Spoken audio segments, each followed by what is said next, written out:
Hello, എല്ലാവർക്കും നമസ്കാരം. ഞങ്ങളുടെ പുതിയ എപ്പിസോഡിലേക്ക് സ്വാഗതം. ഇന്ന് നമുക്ക് ഇന്നത്തെ വീഡിയോയിൽ നമുക്ക് ആർട്ടിഫിഷ്യൽ ഇൻ്റലിജൻസ് AI പറ്റി നമുക്ക് സംസാരിക്കാം. ഇതിനെപ്പറ്റി നമ്മൾ ഒരു മിനിമം ഒരു 3-4 വീഡിയോ നമ്മൾ ചെയ്തിട്ടുണ്ടല്ലോ. അപ്പം ഈ AI ഓരോ മിനിറ്റ്സുകൾക്ക് ഉള്ളിലും അത് ചേഞ്ച് ആയിക്കൊണ്ടാണല്ലോ ഇരിക്കുന്നത്. അപ്പം നമ്മൾ ഇന്ന് ചെയ്യുന്ന വീഡിയോ അത് പ്രസക്തമല്ലേ? തീർച്ചയായിട്ടും. ഇപ്പം നമ്മൾ എനിക്ക് തോന്നുന്നു പറ്റി നമ്മൾ നേരത്തെ ചെയ്ത വീഡിയോ 1 മാസത്തിലൊക്കെ കൂടുതലാണ്. 1 മാസമല്ല, ഈ പറഞ്ഞ പോലെ ഒരു മിനിറ്റുകളിൽ ഇത് മാറിക്കൊണ്ടിരിക്കുകയാണ്. അപ്പോൾ അതുകൊണ്ട് ഒരു ദിവസം പിറ്റേ ദിവസം ഒരു വീഡിയോ ചെയ്താൽ പോലും അതിന് പ്രസക്തമായ ചില കാര്യങ്ങൾ പറയാനുണ്ടാവും. ഇനിവേ, അപ്പം ഇപ്പം നമ്മളിത് ചെയ്യാൻ കാരണം ഈ പറഞ്ഞ പോലെ അത് എന്താ പറയുക, കോൺസ്റ്റൻ്റായിട്ട് ഡെവലപ്പ് ചെയ്തുകൊണ്ടിരിക്കുന്ന ഒരു ടെക്നോളജിയാണ്. പക്ഷേ ഇപ്പം ഇതിന് നമ്മൾ പ്രോംപ്റ്റ് ട്രിഗർ ചെയ്തൊരു കാരണം എന്ന് പറഞ്ഞാൽ ഈ മൈക്രോസോഫ്റ്റിൻ്റെ AI മേധാവി CEO മുസ്തഫ സുലൈമാൻ ഒരു ബ്രോഡ്കാസ്റ്റിൽ കുറച്ച് കാര്യങ്ങൾ പറഞ്ഞായിരുന്നു. അപ്പോൾ അത് പുള്ളി മാത്രം നേരത്തെ ബിൽ ഗേറ്റ്സ് പറഞ്ഞിട്ടുണ്ട്, സുന്ദർ പിച്ചായ പറഞ്ഞിട്ടുണ്ട്. ഡീപ്പ് മൈൻഡിൻ്റെ, അതായത് ഇപ്പോൾ ഈ ഡീപ്പ് മൈൻഡ് എന്ന് പറയുന്നത് ഗൂഗിൾ ഏറ്റെടുത്ത ഒരു AI കമ്പനിയാണ്. അതിൻ്റെ കോ ഫൗണ്ടേഴ്സ് ആയിരുന്നു ആക്ച്വലി ഈ മുസ്തഫ സുലൈമാനും പിന്നെ ഡെബാസിസ് എന്ന് പറയുന്ന ഒരാളും. അപ്പം ഞാൻ പറഞ്ഞു വന്നതെന്ന് വെച്ചാൽ ഈ സ്റ്റേറ്റ്മെൻറ്റ് ഇതുപോലെ തന്നെ പലരും പറഞ്ഞതും ഇപ്പം ഏറ്റവും ലാസ്റ്റിൽ ഈ മുസ്തഫ സുലൈമാൻ പറഞ്ഞ ഒരു കുറേ കാര്യങ്ങൾ ആണ് നമ്മളെ ഇപ്പം ഈ ഒരു വീഡിയോ ചെയ്യാൻ പ്രേരിപ്പിച്ചതെന്ന് പറയാം. ഓക്കെ, നമ്മൾ ഇന്ന് ഈ AI ഗുണങ്ങളെ പറ്റിയാണോ ദോഷങ്ങളെ പറ്റിയാണോ നമ്മൾ പറയാൻ പോകുന്നത്, അതോ രണ്ടും ഉണ്ടോ? രണ്ടിനെ പറ്റിയാണോ? ഇപ്പം നമ്മൾ ഏതൊരു കാര്യം എടുത്താലും ഈ പറഞ്ഞ പോലെ അതിനൊരു പ്ലസും മൈനസും കാണില്ല, അഡ്വാൻറ്റേജും ഡിസഡ്വാൻറ്റേജസും കാണും. അതുപോലെ ഇതിനും ഉണ്ട് തീർച്ചയായിട്ടും. അപ്പം ആദ്യം നമുക്ക് അതിൻ്റെ അഡ്വാൻറ്റേജസിനെ പറ്റി തന്നെ സംസാരിക്കാം. അപ്പം ഈ അഡ്വാൻറ്റേജസ് ആണോ ഡിസഡ്വാൻറ്റേജ്, അല്ല പ്ലസ് ആണോ മൈനസ് ആണോ, അല്ലെ പോസിറ്റീവ്സ് ആണോ നെഗറ്റീവ്സ് ആണോ ഔട്ട് വേ ചെയ്യുന്നതെന്ന് നമുക്ക് അങ്ങനെ കൃത്യമായിട്ട് നമുക്കൊരു അനലൈസ് ചെയ്ത് പറയാൻ പറ്റും. ഓരോരുത്തരുടെ പെർസ്പെക്റ്റീവിലത് ഡിഫറെൻ്റ് ആയിരിക്കും. പക്ഷേ ഈ AI കൊണ്ട് പ്രയോജനമുണ്ട് എന്നുള്ള കാര്യത്തിൽ യാതൊരു തർക്കമില്ലാത്ത കാര്യമാണ്. പക്ഷേ അതിന് നെഗറ്റീവ്സ് പിന്നെ നമ്മൾ പ്രോപ്പറായിട്ട് കൺട്രോൾ ചെയ്തില്ലെങ്കിൽ, അല്ലെങ്കിൽ അതിനെ റെഗുലേറ്റ് ചെയ്തില്ലെങ്കിൽ, അതിനെ അഡ്രസ്സ് ചെയ്തില്ലെങ്കിൽ അത് ഗുണത്തേക്കാൾ ഓരോ ദോഷം ചെയ്യാനുള്ള സാധ്യതകളും ഭാവിയിൽ ഉണ്ടെന്നുള്ളതാണ് സത്യം. അപ്പം ഗുണങ്ങളുടെ കാര്യം നമ്മൾ പറഞ്ഞു കഴിഞ്ഞാൽ ഏറ്റവും ഇമ്പോർട്ടൻ്റ് എന്ന് പറഞ്ഞു കഴിഞ്ഞാൽ നമ്മൾ ദൈനംദിന ജീവിതത്തിൽ നമ്മൾ മൊബൈൽ, ലാപ്ടോപ്പ്, കമ്പ്യൂട്ടറൊക്കെ ഉപയോഗിക്കുന്ന ആൾക്കാർക്കറിയാം എന്തുമാത്രം ഈ AI നമ്മളെ ഹെൽപ്പ് ചെയ്യുന്നു, നമ്മളെ അസിസ്റ്റ് ചെയ്യുന്നു. ഇപ്പം നമുക്കൊരു ഇമെയിൽ ഡ്രാഫ്റ്റ് ചെയ്യുമ്പോൾ തന്നെ നമ്മളെ എങ്ങനെ ഹെൽപ്പ് ചെയ്യാൻ പറ്റും, എന്തെങ്കിലും ഒരു ഡോക്യുമെൻറ്റ് റൈറ്റ് ചെയ്യണമെങ്കിൽ എങ്ങനെ ചെയ്യാൻ പറ്റും, നമുക്ക് ജനൈ ഉപയോഗിച്ചിട്ട് ഇപ്പോൾ ഒരു ഇമേജ് ഉണ്ടാക്കാം, നമുക്ക് നമ്മുടെ പേഴ്സണലായിട്ടുള്ള പല കാര്യങ്ങൾക്ക് നമുക്ക് സോഷ്യൽ മീഡിയ എന്തെങ്കിലും ഒരു പോസ്റ്റ് ചെയ്യണം, അതിനൊക്കെ നമുക്ക് ഇത് ചെയ്യാൻ പറ്റും. അതുപോലെ നമ്മുടെ ജോലിയിലെ കോർപ്പറേറ്റ് രംഗങ്ങളിലൊക്കെ നമുക്ക് എന്തുമാത്രം കാര്യങ്ങൾ വളരെ ക്വിക്കായിട്ടും എഫിഷ്യൻ്റായിട്ടും ബെറ്ററായിട്ടും ചെയ്യാൻ പറ്റും. ഇപ്പം ഞാൻ എൻ്റെ ഒരു പേഴ്സണലായിട്ടുള്ള ഒരു എക്സ്പീരിയൻസ് പറയാം. അടുത്ത സമയത്ത് ഞങ്ങളുടെ കമ്പനി, എൻ്റെ ജോലിയുടെ ഭാഗമായിട്ട് എനിക്ക് ക്ലയൻസുമായിട്ട് മീറ്റിംഗ്സ് ഉണ്ട്. ഇപ്പം വീക്ക്ലി കണക്റ്റ്, പിന്നെ മന്ത്ലി സ്റ്റിയറിംഗ് കമ്മിറ്റി മീറ്റിംഗ് ഒക്കെ ഉണ്ട്. അപ്പോൾ അതിനകത്ത് നമ്മൾ പ്രസൻറ്റേഷൻ നടത്തും. അപ്പോൾ ഞാൻ ഉപയോഗിക്കുന്ന ഡെക്ക് അല്ലെങ്കിൽ സ്ലൈഡ്സ് എന്ന് പറയുന്നത് എനിക്ക് തോന്നി ഞാൻ അതത്ര ഇപ്പോൾ ഒരു ഒന്നുകൂടെ ഒന്ന് നന്നാക്കി എടുക്കണമെന്നൊക്കെ ഉള്ളത് തോന്നുന്നുണ്ട്. അപ്പം ഞാൻ വിചാരിച്ചപ്പോൾ ഇതിനി നന്നാക്കി എടുക്കണമെങ്കിൽ അത് എങ്ങനെ ആയിരിക്കണമെന്ന് ആലോചിക്കണം, ഏതായിരിക്കണം ബെറ്റർ, പിന്നെ അതിൻ്റെ എന്ത് കണ്ടൻസ് മാറ്റണോ, ഇതൊക്കെ കുറേ സമയം എടുക്കുന്നതായിരുന്നു ചിന്തിക്കാനും അത് പിന്നെ ശരിക്കും ചെയ്യാനും. അപ്പം ഞാൻ എന്ത് ചെയ്തു, നമ്മുടെ ആന്ത്രോപിക് എന്ന് പറയുന്ന കമ്പനിയുടെ AI കമ്പനിയുടെ ക്ലോഡ് എന്ന് പറയുന്ന ഒരു ടൂളുണ്ട്. അപ്പോൾ ആ ടൂളിൽ ഞാൻ ഉപയോഗിച്ചുകൊണ്ടിരുന്ന ഡെക്ക് അല്ലെ സ്ലൈഡ്സ് അപ്ലോഡ് ചെയ്തിട്ട് ഒന്ന് റീഫൈൻ ചെയ്ത് ഒന്ന് റീഡു ചെയ്യാൻ പറഞ്ഞു. എന്നിട്ട് കുറച്ച് ഫ്യൂ മിനിറ്റ്സിനാവും എനിക്കൊരു ഔട്ട്പുട്ട് കിട്ടി. മനസ്സിലായില്ലേ? അപ്പോൾ അത് ശരി, ഔട്ട്പുട്ട് ഞാൻ നോക്കിക്കഴിഞ്ഞപ്പോൾ ഇറ്റ്സ് ഫാർ ബെറ്റർ. അത് നമ്മൾ ഉദ്ദേശിക്കാത്ത കുറേ കാര്യങ്ങളും നമ്മൾ ആ സ്ലൈഡ്സിന്, എൻ്റെ ഒറിജിനൽ സ്ലൈഡ്സിനകത്ത് ഇല്ലാത്ത പല കാര്യങ്ങളും ഈവൻ നമ്മുടെ ഇമെയിലിൽ നിന്നും മറ്റുള്ള ഡോക്യുമെൻറ്റിൽ നിന്നും ഒക്കെ ശേഖരിച്ചിട്ട് അത് നമുക്കത് നല്ലൊരു ഔട്ട്പുട്ട് തന്നിട്ടുണ്ട്. അപ്പം ഞാനത് പിന്നെ അത് പ്രസൻറ്റ് ചെയ്ത സമയത്ത് ക്ലയൻറ്റിൻ്റെ ഒരാളെന്നോട് പറഞ്ഞു, ഇത് നേരത്തെ ചെയ്തതിനേക്കാളൊക്കെ ഭയങ്കര ഇമ്പ്രൂവ് ആയിട്ടുള്ളൊരു സ്ലൈഡാണല്ലോ, ഐ മീൻ പ്രസൻറ്റേഷൻ ആണല്ലോ. അപ്പം ഞാൻ വിചാരിച്ചു ഇങ്ങനൊരു സാധനം നമുക്ക് ഇത്രയും ബെറ്ററായിട്ട് ചെയ്യാൻ പറ്റുമോ നമ്മൾ തന്നെ ചെയ്താൽ, അത് ചെയ്താൽ അല്ലെങ്കിൽ അത് ചെയ്യാൻ എന്തുമാത്രം സമയം എടുക്കുമെന്ന്. എന്തായാലും ഈ പറഞ്ഞ പോലെ ഫ്യൂ മിനിറ്റ്സിനകത്തൊന്നും ചെയ്യാൻ പറ്റത്തില്ല എന്നുള്ള കാര്യം. അപ്പോൾ അതൊരു ഭയങ്കര എക്സ്പീരിയൻസ്. അതേസമയം തന്നെ വേറെ അതിൻ്റെ ഒരു പിറ്റ്ഫോളൂടെ പറയാം. ഇപ്പം ഞങ്ങൾ ഉപയോഗിക്കുന്ന ഒരു ടെക്നോളജിയുടെ ഒരു ആപ്ലിക്കേഷൻ്റെ ഒരു കാര്യത്തെപ്പറ്റി ഒരു സംശയം ചോദിച്ചു. സംശയം ചോദിച്ചപ്പം ഞാൻ എപ്പോഴും കണ്ടിട്ടുള്ളതാണ് ഈ AI ടൂൾസ് മിക്കവാറും നമ്മളൊരു ചോദ്യം ചോദിക്കുമ്പോൾ നോ എന്ന് പറയാൻ ഇഷ്ടപ്പെടുന്നില്ല, യേസ് പറയാനാണ് ഇഷ്ടപ്പെടുന്നത്. അപ്പോൾ ഇത് ഈ പറഞ്ഞ പോലെ യേസ് എന്ന് പറഞ്ഞു. പക്ഷേ ഈ ടെക്നോളജി ആപ്ലിക്കേഷൻ്റെ തന്നെ അവരുടേതായിട്ടുള്ള റിസോഴ്സസിൽ ഈ പറഞ്ഞ കാര്യം നോ ആണ്, മനസ്സിലായി. അപ്പം ഞാൻ ആ കാര്യം ഇവരോട് ഞാനത് കോപ്പി പേസ്റ്റ് ചെയ്ത് ഈ ക്ലൗഡിലിട്ടപ്പം അത് പറഞ്ഞു ശരിയാണ്, അത് നിങ്ങൾ പറഞ്ഞത് ശരിയാണ്, അത് ഞങ്ങളെ തെറ്റിദ്ധരിച്ചു പോയതാണ് എന്ന് പറഞ്ഞിട്ട് തിരുത്തി ചെയ്തു എന്നുള്ളതാണ്, മനസ്സിലായി. അപ്പോൾ അതിൻ്റെ അർത്ഥം എന്ന് പറഞ്ഞാൽ ഇപ്പോഴും അത് നമ്മൾ AI ഒക്കെ ഒത്തിരി അവർ തന്നെ ഒരു ഡിസ്ക്ലെയിമർ പോലെ പറയാറുണ്ട്, നമ്മളത് ചെയ്യുമ്പം എന്താ പറയുന്നത്, അത് തെറ്റുകൾ പറ്റാം എന്നുള്ള രീതിയിൽ. കാര്യം അതിനെ ഫീഡ് ചെയ്തിരിക്കുന്ന ഡേറ്റ, അതിനെ എങ്ങനെ ട്രെയിൻ ചെയ്തിരിക്കുന്നത്, എന്തെല്ലാം ഡേറ്റ വെച്ചിട്ടാണ് ട്രെയിൻ ചെയ്തിരിക്കുന്നത് എന്നുള്ളതിൻ്റെ ബേസിസിലാണ് അത് ഔട്ട്പുട്ട് വരുന്നത്. അല്ലാതെ നമ്മുടെ മനുഷ്യനെ പോലെ ഒരു കോഗ്നേറ്റീവായിട്ടുള്ള ഇതൊന്നും ഇപ്പോഴായിട്ടില്ല. മേ ബി ഫ്യൂച്ചറിൽ AGI, അതായത് ആർട്ടിഫിഷ്യൽ ജനറൽ ഇൻ്റലിജൻസ് എന്ന് പറയുന്ന കൺസെപ്റ്റ് ഉണ്ടല്ലോ, മനുഷ്യനെ പോലെയോ മനുഷ്യരിലുപരിയായിട്ടുള്ള ഇൻ്റലിജൻസ് ഉള്ള, ചിന്തിക്കാനും ഈവൻ എമോഷൻസിന് പോലും കഴിവുള്ള ടെക്നോളജി വരുമെന്നൊക്കെ പറയുന്ന ഒരു സമയത്ത് ചിലപ്പോൾ ആയിരിക്കും. പക്ഷേ as of now it's not so. അപ്പോൾ ഞാൻ പറഞ്ഞു വന്നത്, എന്ത് പറഞ്ഞെന്ന് പറഞ്ഞാലും ഇതിൻ്റെ ഒരു എഫിഷ്യൻസി, അതായത് നമ്മൾ റൊട്ടീനായിട്ട് ചെയ്യുന്ന പല കാര്യങ്ങളൊക്കെ വളരെ ക്വിക്കായിട്ടും ഫാസ്റ്റായിട്ടും ബെറ്ററായിട്ടും ചെയ്യാൻ ഇതിന് കഴിയും എന്നുള്ളതിൻ്റെ ഒരു അതൊരു സംഭവമാണ്. അപ്പം കമ്പനികളെ സംബന്ധിച്ചോളം ഒത്തിരി സമയം സേവ് ചെയ്യാം, ഒത്തിരി കോസ്റ്റ് സേവ് ചെയ്യാം, നല്ല ഇമേജ് ഉണ്ടാക്കാൻ, ബ്രാൻഡിങ് ഉണ്ടാക്കാൻ, അങ്ങനെ പല കാര്യങ്ങളുണ്ട്. പിന്നെ ഇതിൻ്റെ അഡ്വാൻറ്റേജ് നമ്മൾ കണ്ടാണ്, നമ്മുടെ പേഴ്സണൽ ലൈഫിലായാലും മറ്റേടത്തായാലും നമ്മളെ ഒത്തിരി ഹെൽപ്പ് ചെയ്യുന്നു. നമ്മളെ ഇപ്പം എന്താ പറയുന്നത്, നമ്മളെ പല കാര്യങ്ങളും റിമൈൻഡ് ചെയ്യാൻ, നമ്മളെ പല കാര്യങ്ങളും ട്രാക്ക് ചെയ്യാൻ, നമ്മളെ ഉറപ്പിക്കാൻ ഒക്കെ അത് ഹെൽപ്പ് ചെയ്യുന്നു എന്നുള്ളതാണ്. കമ്പനികളായാലും നമ്മളിപ്പം ചില കാര്യങ്ങളൊക്കെ നമ്മളിപ്പോൾ കലണ്ടറിലൊക്കെ എന്തെങ്കിലും റിമൈൻഡ്സ് വന്നാലും, but this is doing in A different way all together. നമുക്ക് വീക്കിലി ക്യാപ്പ് തരും, വീക്കിലി അതിൻ്റെ നെക്സ്റ്റ് വീക്കിലെ പ്ലാനുകളൊക്കെ നമുക്ക് തരും, അങ്ങനെ എന്തെല്ലാം ചെയ്യാൻ പറ്റുമെന്നുണ്ട്. പിന്നെ നമുക്കറിയാം ഈ ഓട്ടോണമസ് വെഹിക്കിൾസ്, പ്രെഡിക്റ്റീവ് മെയിൻ്റനൻസ്. ഇപ്പോൾ ഒരു മിഷൻ മെയിൻ്റനൻസ് വേണമെങ്കിൽ അത് എന്നുണ്ടാകണം, ഇപ്പോഴത്തെ അവസ്ഥയിൽ അത് എന്നത്തേക്ക് നമ്മൾ പ്ലാൻ ചെയ്യണം, അപ്പോൾ അതനുസരിച്ച് എങ്ങനെ അത് ഡൗൺ ടൈം പ്ലാൻ ചെയ്യണം, ഇങ്ങനെയൊക്കെ ഒത്തിരി കാര്യങ്ങൾ ചെയ്യുന്നുണ്ട്. അതൊക്കെ ഓൾറെഡി ഉള്ളതാണ് ഒരു പരിധി വരെ. ഇപ്പോൾ ഓട്ടോണോമസ് വെഹിക്കിളാണെങ്കിലും നമ്മൾ ഒരു പരിധി വരെയൊക്കെ ഓൾറെഡി കുറേയൊക്കെ പരീക്ഷിച്ചിട്ടുണ്ട്. കുറച്ചൊക്കെ സെമി ഓട്ടോണമസ് ആയിട്ടുള്ള ഒത്തിരി നമ്മുടെ അഡാസൊക്കെ ഒരു പരിധി വരെയൊക്കെ അതിൻ്റെ ഒരു രൂപമാണ്. പക്ഷേ ഫ്യൂച്ചറിൽ ഫുള്ളി ഓട്ടോണമസ് വെഹിക്കിളാണ് ഉദ്ദേശിക്കുന്നത്, അതായത് ഡ്രൈവർലെസ് എന്നുള്ളത്. അപ്പം അതേപോലെ തന്നെയാണ് ഹെൽത്ത് കെയറിൽ ഓൾറെഡി അത് സ്റ്റാർട്ടഡ് ആക്ച്വലി, മനസ്സിലായി. ഒത്തിരി യൂസ്ഫുൾ ആയിട്ടുള്ള ഇത് ചെയ്യുന്നുണ്ട്, ഡോക്ടേഴ്സിൻ്റെ പല ഫങ്ഷൻസും ചെയ്യുന്നുണ്ട്. അതുപോലെ നമുക്ക് ഡിസീസ് ഡിറ്റക്ട് ചെയ്യാൻ കുറച്ചുകൂടെ ബെറ്റർ ആയിട്ടുള്ള ഇതുണ്ട്. അപ്പോൾ അങ്ങനെ ഉള്ള കാര്യങ്ങൾ. പിന്നെ ഈ പറഞ്ഞ പോലെ റൈറ്റിങ്, മറ്റുള്ള എഡ്യൂക്കേഷൻ സെക്ടറിൽ, ഫിനാൻസ് സെക്ടറിലൊക്കെ ഒത്തിരി കാര്യമായ മാറ്റങ്ങൾ ഇത് കൊണ്ടുവന്നിട്ടുണ്ട്. ഇനി ഇത് ഫ്യൂച്ചറിൽ അത് തീർച്ചയായിട്ടും കൊണ്ടുവരും. അപ്പോൾ അങ്ങനെ AI വേണോ എന്ന് ചോദിച്ചാൽ തീർച്ചയായിട്ടും വേണം. അത് നമ്മുടെ സൊസൈറ്റിക്ക്, മനുഷ്യരാശിക്ക് വളരെ ഹെൽപ്ഫുൾ ആയിട്ടുള്ള ടൂളായിരിക്കും ഫ്യൂച്ചറിൽ. മേ ബി ഇപ്പം സുലൈമാൻ പറഞ്ഞതുപോലെ ഇപ്പം 10, 12, 18, 1-1.5 വർഷത്തിനകം ഉണ്ടാകുന്ന മാറ്റം നമുക്ക് ചിലപ്പോൾ അറിയാൻ, നമുക്കത് നമ്മളിപ്പം കാണുന്നത് അതിൻ്റെയുമായിട്ട് യാതൊരു ബന്ധവുമില്ലാത്തൊരവസ്ഥയിലായിരിക്കും ചിലപ്പോൾ നമ്മൾ ആ സമയത്തെ ജീവിതം എന്ന് പറയുന്നത്. ഓക്കെ, നമ്മൾ ഇത്രയും നേരം ഇതിൻ്റെ പോസിറ്റീവ് വശമാണ് നമ്മൾ കണ്ടത്. അപ്പോൾ ഇതിന് തീർച്ചയായിട്ടും ഒരു നെഗറ്റീവ് വശം കാണുമല്ലോ.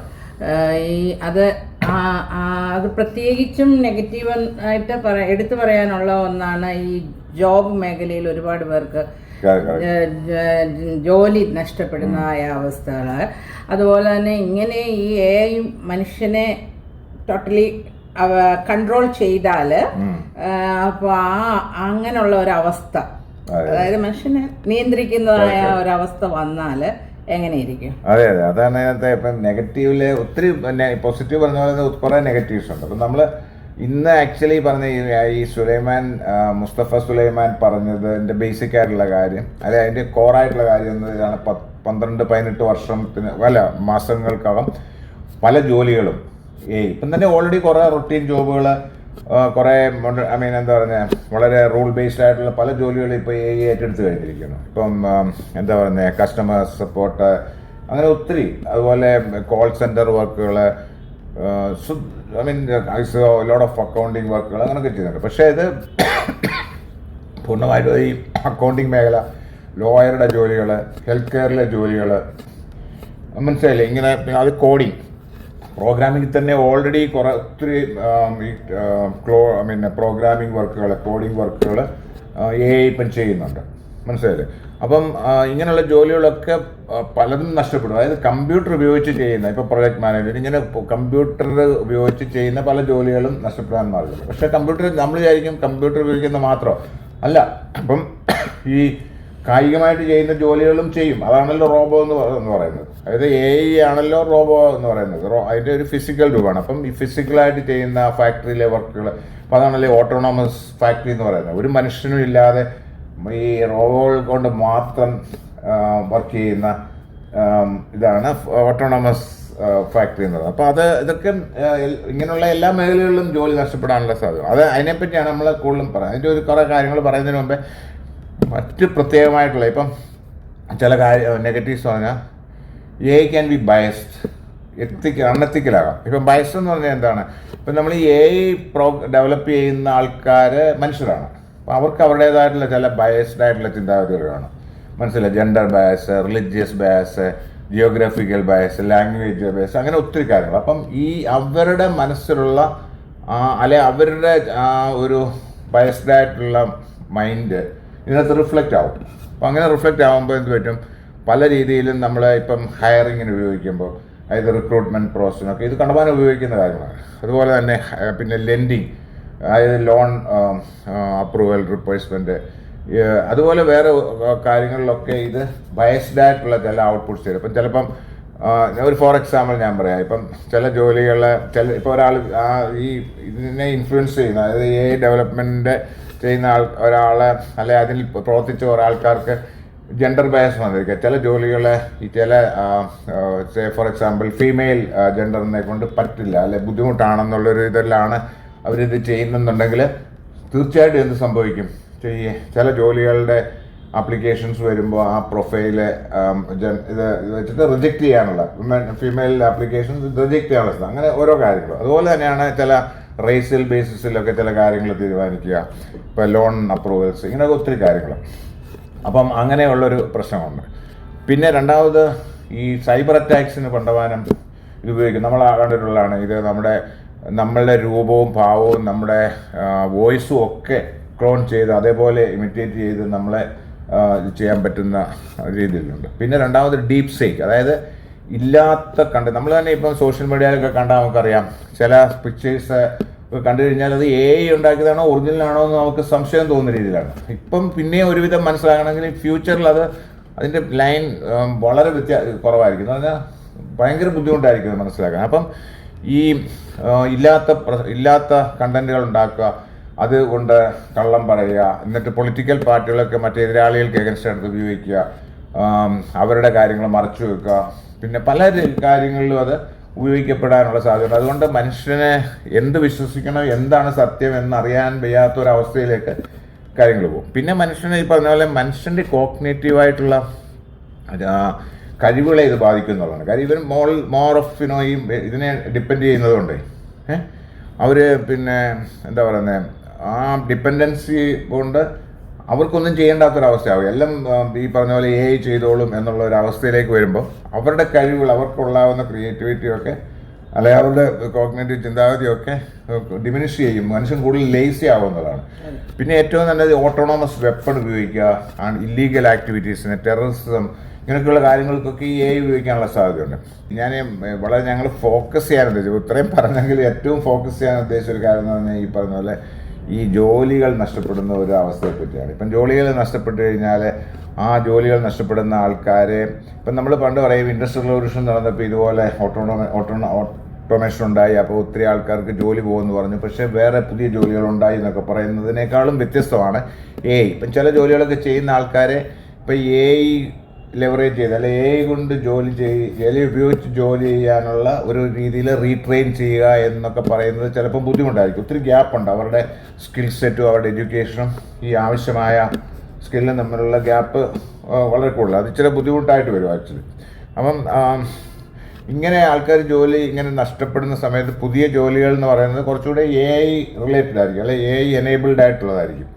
അപ്പം അത് എത്രമാത്രം അത് ചെയ്യാൻ പറ്റും. അപ്പം ഇങ്ങനെ വരുമ്പം ഈ ആൾക്കാരുടെ ഈ ജോലി നഷ്ടപ്പെടുന്ന ആൾക്കാർക്ക് വേറെ വരുമാനമാർഗ്ഗം ഇല്ലാതെ വരികയും അവരുടെ കുടുംബത്തിനുണ്ടാകുന്ന പ്രശ്നങ്ങൾ, അവരുടെ ഫാമിലി, അവരുടെ പിള്ളേരുടെ എഡ്യൂക്കേഷൻ, അവരുടെ ലൈവ്ലിഹുഡ് ഒക്കെ ഇതാകുമ്പം ഒരു സോഷ്യൽ അൺട്രസ്റ്റ് ഉണ്ടാകാനുള്ള സാധ്യതയുണ്ട് ഉള്ളവരുടെ ഇല്ലേ. അപ്പം ഇതിനെ പിന്നെ ശരിക്കും പറഞ്ഞു കഴിഞ്ഞാൽ പിന്നെ വേറൊരു ചോദ്യങ്ങളുണ്ട്. ഇപ്പം ഇങ്ങനെ ഒത്തിരി ആൾക്കാർക്ക് ജോലി നഷ്ടപ്പെടുകയാണെങ്കിൽ 2-3 കാര്യങ്ങളാണ് സംഭവിക്കുന്നത്. ഒന്ന്, ഈ ഇനീക്വാലിറ്റി ഭയങ്കരമാകും. അതായത് ഈ ഉപയോഗിക്കുന്ന കമ്പനികൾ, ഉണ്ടാക്കുന്ന കമ്പനികളും അതിൻ്റെ ഇൻവെസ്റ്റേഴ്സും അത് ഉപയോഗിക്കുന്ന വൻകിട കമ്പനികളും അതുകൊണ്ട് അവർ ഈ കോസ്റ്റ് സേവ് ചെയ്യുന്ന കുറേ ആൾക്കാരും ഭയങ്കരമായിട്ട് പണം ഉണ്ടാക്കി സാധാരണ ജോലി ചെയ്തുകൊണ്ടിരുന്ന അല്ലെങ്കിൽ സാധാരണക്കാരായിട്ടുള്ള ആൾക്കാർ വീണ്ടും ദാരിദ്ര്യത്തിലേക്ക് പോകുന്നൊരവസ്ഥയാണ് വരാൻ പോകുന്നത്. മനസ്സിലായില്ലേ? പക്ഷെ അങ്ങനെ വരുമ്പം വേറൊരു പ്രശ്നങ്ങളുണ്ട്. ഇപ്പോൾ ഈ ആൾക്കാർക്ക് പർച്ചേസിങ് പവർ ഇല്ല, ബൈങ് പവർ ഇല്ല, അവരുടെ പണമില്ല എന്നുണ്ടെങ്കിൽ ഈ കമ്പനികളൊക്കെ ഉണ്ടാക്കുന്ന സാധനങ്ങളും സർവീസുകളും ഒക്കെ ആര് വാങ്ങിക്കും? മനസ്സിലായില്ലേ? അപ്പോൾ അങ്ങനെ വാങ്ങിക്കാൻ വരുമ്പോൾ ഈ സാധനങ്ങളുടെ ഡിമാൻഡ് കുറയും. ഇവർ ഇതുകൊണ്ട് കോസ്റ്റ് കട്ടിങ് കൊണ്ട് ഉണ്ടാക്കുന്ന ലാഭത്തേക്കാളും അവർക്ക് ഈ സാധനങ്ങൾക്ക് ഡിമാൻഡ് ഇല്ലാതെ വരുമ്പോൾ ഉണ്ടാകുന്ന അതിൽ കൂടെ ഉണ്ടാകുന്ന നഷ്ടമായിരിക്കും കൂടുതലെന്നാണ് എനിക്ക് തോന്നുന്നത്. എനിക്കറിയില്ല, അത് എന്താണ് അതിനെപ്പറ്റി ആരും അങ്ങനെ കാര്യമായിട്ട് സംസാരിക്കുന്നില്ല എന്നുള്ളതാണ് ആ ഒരു ആസ്പെക്റ്റ്. അതായത് ഈ ആൾക്കാർക്ക് പർച്ചേസിങ് പവർ ഇല്ലാതെ വരുമ്പം അതുമൂലം ഉണ്ടാകുന്ന ഡിമാൻഡിലുള്ള ഡിപ്പ് എങ്ങനെയാണ് ഈ പറയുന്ന കമ്പനികളെയൊക്കെ ബാധിക്കാൻ പോകുന്നതെന്നുള്ള കാര്യം. എനിവേ, അത് ഞാൻ പറയുന്നത് അതൊരു മണ്ടത്തരമാണ്. എനിക്കറിയില്ല ആക്ച്വലി. എനിക്കങ്ങനെയാണ് എപ്പോഴും ഫീൽ ചെയ്യുന്നത് ശരിക്കും പറഞ്ഞു കഴിഞ്ഞാൽ.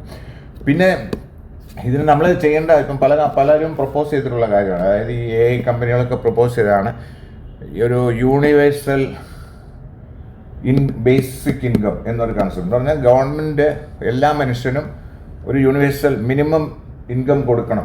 അവന് ജോലി ഉണ്ടായാലും ഇല്ലായാലും അവർക്ക് ജീവിക്കാനുള്ള വരുമാനം ഗവൺമെൻറ് ഭാഗത്തുനിന്ന് ഡിസ്ട്രിബ്യൂട്ട് ചെയ്യണമെന്നുള്ളതാണ്. ഇപ്പം നമ്മൾ അൺഎംപ്ലോയ്മെൻറ്റ് അലവൻസ് എന്നൊക്കെ പറയുന്ന പോലാണോ എന്ന് ചോദിച്ചാൽ ആണ്. പക്ഷേ അവർക്ക് എങ്ങനെയാണ് അത് ഫ്രെയിം ചെയ്യുന്നതെന്ന് എനിക്കറിയത്തില്ല. പക്ഷേ അങ്ങനെ അതായത് അപ്പം ഈ കമ്പനികളെ നന്നായിട്ട് ടാക്സ് ചെയ്യണം, പ്രോബബിളി ടാക്സ് ചെയ്ത്, എന്നിട്ട് ആ ടാക്സ് കൊണ്ടായിരിക്കണം ഇത് ഡിസ്ട്രിബ്യൂട്ട് ചെയ്യേണ്ടത്. അപ്പോൾ ഇപ്പം നമ്മളിപ്പോൾ ഇന്ത്യയിൽ നമ്മൾ 16-ാം തീയതി മുതൽ ഗ്ലോബൽ ഇമ്പാക്റ്റ് എന്ന് പറയുന്നൊരു ഇതുണ്ട്. ഇത് ലോക രാജ്യങ്ങളെല്ലാം വരുന്നുണ്ട്. അപ്പോൾ അതിനകത്ത് ഡെമോക്രാറ്റൈസേഷൻ ഓഫ് ഒക്കെയാണ് അജണ്ട. പക്ഷേ അതിനകത്തും എനിക്കറിയില്ല ഇങ്ങനെയുള്ള പ്രശ്നങ്ങളെ എങ്ങനെ ഹാൻഡിൽ ചെയ്യുക, അഡ്രസ്സ് ചെയ്യാമെന്നുള്ളതിനെ പറ്റി ഒരു ഡിസ്കഷൻ ഉണ്ടോ എന്ന് എനിക്കറിയത്തില്ല. പക്ഷേ വളരെ ചുരുക്കമായിട്ട് ഞാൻ കേട്ടിട്ടുള്ളൂ ഇതിൻ്റെ എത്തിക്കൽ വശങ്ങൾ, അതായത് ഇത് യൂസ് ചെയ്യുമ്പോൾ ഉണ്ടാകുന്ന എത്തിക്കലായിട്ടുള്ള പ്രശ്നങ്ങൾ, അങ്ങനെയുള്ള കാര്യങ്ങളെ പറ്റിയൊക്കെ കുറേയൊക്കെ ലോൾ ഉണ്ടാക്കുമെങ്കിലും ഈ അൺഎംപ്ലോയ്മെൻറ്റ് സൃഷ്ടിക്കുന്നത്, അതായത് ഈ ജോബ് ഡിസ്പ്ലേസ്മെൻറ്റ് ഉണ്ടാകുന്നതിനെ എങ്ങനെ അഡ്രസ്സ് ചെയ്യാമെന്ന്, അതിനെന്താണ് പരിഹാരമാർഗമെന്ന് അങ്ങനെ പ്രത്യേകിച്ച് രാജ്യങ്ങളൊന്നും അതിനുവേണ്ടി എന്തെങ്കിലും ഒരു നിയമം അല്ലെങ്കിൽ റൂൾസ് റെഗുലേഷൻസ് ഉണ്ടാക്കുന്നതായിട്ട് ഞാൻ ഇതുവരെ കണ്ടിട്ടില്ല എന്നുള്ളതാണ് സത്യം. അപ്പം അറിയില്ല ഇനിയും അടുത്ത 1-2 വർഷങ്ങളിലൊക്കെ എന്താണ് ഇവിടെ സംഭവിക്കുക. പിന്നെ അതിൻ്റെ കൂടെ വേറൊരു കാര്യങ്ങളുണ്ട്. ഒരു നെഗറ്റീവാണോ എന്ന് ചോദിച്ചാൽ നെഗറ്റീവാണ്. കാര്യം ഈ ഡിജിറ്റൽ ഡിവൈഡ് എന്ന് പറയുന്നൊരു സംഭവമുണ്ട്. അതായത് ഇപ്പം നമുക്ക് ഇപ്പം തന്നെ അറിയാം, ചിലർ ഇപ്പം മൊബൈൽ ഉപയോഗിക്കാൻ അല്ലെങ്കിൽ സ്മാർട്ട് ഫോൺസ് ഉപയോഗിക്കാൻ ശരിക്കും അറിയാൻ വയ്യാത്തവരും മറ്റവരും തമ്മിലുള്ള ഒരു ഡിവൈഡ് അതിനേക്കാളും രൂക്ഷമായിരിക്കും ഉപയോഗിക്കാൻ അറിയാവുന്നവരും ഉപയോഗിക്കാൻ അറിയാൻ വയ്യാത്തവരുടെ ഡിവൈഡ് ചെയ്യുമ്പം ഈ ഉപയോഗിക്കാൻ അറിയാൻ വയ്യാത്ത ആൾക്കാർ ഭയങ്കരമായിട്ട് പിന്തള്ളപ്പെട്ടു പോകും. അവർക്ക് പിന്തള്ളപ്പെടുക എന്നുള്ളത് അവർക്കിവിടെ സർവേ ചെയ്യാൻ ബുദ്ധിമുട്ടായിരിക്കും. കാര്യം പല കാര്യങ്ങളും ഇനി ഫ്യൂച്ചറിൽ ചെയ്യാൻ പോകുന്നത് പേഴ്സണൽ ലൈഫിലായാലും ഒഫീഷ്യൽ ലൈഫിലായാലും നമ്മൾ ഏതൊരു കാര്യം ചെയ്യുമ്പോഴും യുടെ ഒരു പ്രസരമുണ്ട്, അതായത് അതിൻ്റെ ഒരു ഇൻഫ്ലുവൻസ് ഉണ്ടാകും. അപ്പം അതിനെപ്പറ്റി അത്യാവശ്യം ബോധമില്ലാതെ വരുമ്പം അത് വലിയൊരു ബുദ്ധിമുട്ടായിട്ട് മാറാറുണ്ട്. അപ്പോൾ ആ ഡിവൈഡ് പിന്നെ പ്ലഗ് ചെയ്യുക എന്നുള്ളതും ഈ ഗവൺമെൻറ്റിൻ്റെയും ഇതുപോലെ തന്നെ അൺഎംപ്ലോയ്മെൻറ്റിൻ്റെ കാര്യം, ഡിസ്പ്ലേസ്മെൻറ്റിൻ്റെ കാര്യം അഡ്രസ്സ് ചെയ്യേണ്ടത് ലോകത്തിലെ എല്ലാ ഗവൺമെൻറ്റുകളുടെയും അതുപോലെ കമ്പനികളുടെയും ഉപയോഗിക്കുന്ന മറ്റുള്ള കമ്പനികളുടെയും കോർപ്പറേറ്റുകളുടെയും ഒരു ബാധ്യസ്ഥതയാണ്. അതല്ല എങ്കിൽ അത് വളരെ നിസ്സാരമായിട്ട് പറയുക. പിന്നെ വേറൊരു കാര്യം, ഒറ്റ കാര്യം കൂടെ പറഞ്ഞു നിർത്താം. അതായത് നമ്മൾ ഇത് വേറൊരു ചോദ്യം ചോദിച്ചില്ലേ, അതായത് ഈ കൺട്രോൾ ചെയ്യുമ്പം ഉണ്ടാകുന്ന കാര്യം, അതായത് നമ്മളെ മനുഷ്യനെ കൺട്രോൾ ചെയ്യുമ്പം ഇപ്പം നമുക്ക് നോക്കിയാൽ ഇപ്പം ഹ്യൂമൻ ബീയിങ്, മനുഷ്യൻ മറ്റുള്ള മൃഗങ്ങളെയൊക്കെ ഒരു പരിധിവരെ കൺട്രോൾ ചെയ്യുന്നുണ്ട്. അതെന്താണ്? അവരെക്കാളും നമുക്ക് ബുദ്ധിയും വിവേകവും ഒക്കെ ഉണ്ടെന്നുള്ള അതുകൊണ്ടാണെന്നാണുള്ള വിശ്വാസം. ഇപ്പം നമ്മൾ ഈ എന്ന് പറയുന്നത് ഇപ്പോഴത്തെ മനുഷ്യനേക്കാളും മുകളിലൊന്നുമല്ല. പക്ഷേ ഇവർ ഈ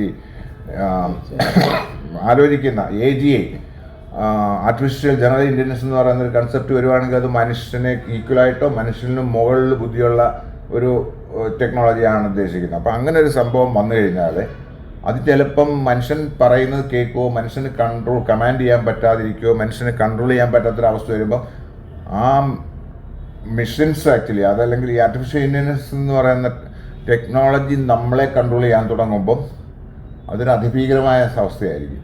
അപ്പം എല്ലാവരും, എല്ലാ സ്റ്റേക്ക് ഹോൾഡേഴ്സും കൂടെ ചെയ്യേണ്ട കാര്യം, ഒന്ന് ഈ ആൾക്കാർക്ക് ജോലി ഡിസ്പ്ലേസ്മെൻറ്റ് ഉണ്ടാകുമ്പം അതിനെങ്ങനെ അഡ്രസ്സ് ചെയ്യും, ഇത് മോശമായിട്ട് ബയസ്ഡായിട്ട് യൂസ് ചെയ്യുന്ന കാര്യം, മനുഷ്യനെ കൺട്രോൾ ചെയ്യുന്ന രീതിയിലേക്കുള്ളൊരവസ്ഥയിലേക്ക് പോകുന്ന കാര്യം, ഇങ്ങനെയൊക്കെയുള്ള കാര്യങ്ങൾ റെഗുലേറ്റ് ചെയ്യണം. അത് എവിടെ വരെ ഇതിന് പോകണം എന്നൊക്കെയുള്ളൊരു ലക്ഷ്മണരേഖ വേണം എന്നുള്ളതാണ് അതിൻ്റെ ശരിയായിട്ടുള്ള സത്യം. ഓക്കെ, അപ്പം ഇതുവരെ ഈ വീഡിയോ കണ്ട എല്ലാവർക്കും നന്ദി, നമസ്കാരം. അപ്പം തുടർന്നും ഞങ്ങളുടെ വീഡിയോ കാണുക, ഞങ്ങളെ എൻകറേജ് ചെയ്യുക. നിങ്ങൾ തീർച്ചയായിട്ടും കണ്ടവരായ ഞങ്ങളുടെ നല്ല ആൾക്കാർ തീർച്ചയായിട്ടും നിങ്ങൾ ഷെയർ ചെയ്യുക. പിന്നെ അതുപോലെ തന്നെ സബ്സ്ക്രൈബ് ചെയ്യുക. അതോടൊപ്പം പുതിയൊരു വീഡിയോയുമായിട്ട് അടുത്ത ആഴ്ചയിൽ ഞങ്ങൾ വരുന്നതായിരിക്കും. അതുവരെ ടേക്ക് കെയർ. ഇതൊരു അല്പം നീണ്ട വീഡിയോ ആണ്, 20 മിനിറ്റ്സ് കൂടുതലുണ്ട്. പക്ഷേ കുറേ കാര്യങ്ങൾ പറഞ്ഞത് കൊണ്ട് അത് അത്ര ആയിപ്പോയതാണ്. അത് മിനിമം അത്രയും അത് കുറയ്ക്കാൻ പറ്റാത്തൊരവസ്ഥയിലാണ് അത് ചെയ്യേണ്ടി വന്നത്. ക്ഷമിക്കുക. കാണാൻ സൗകര്യം സമയം ഉണ്ടെങ്കിൽ കേൾക്കുക. Okay, and see you soon. Thank U.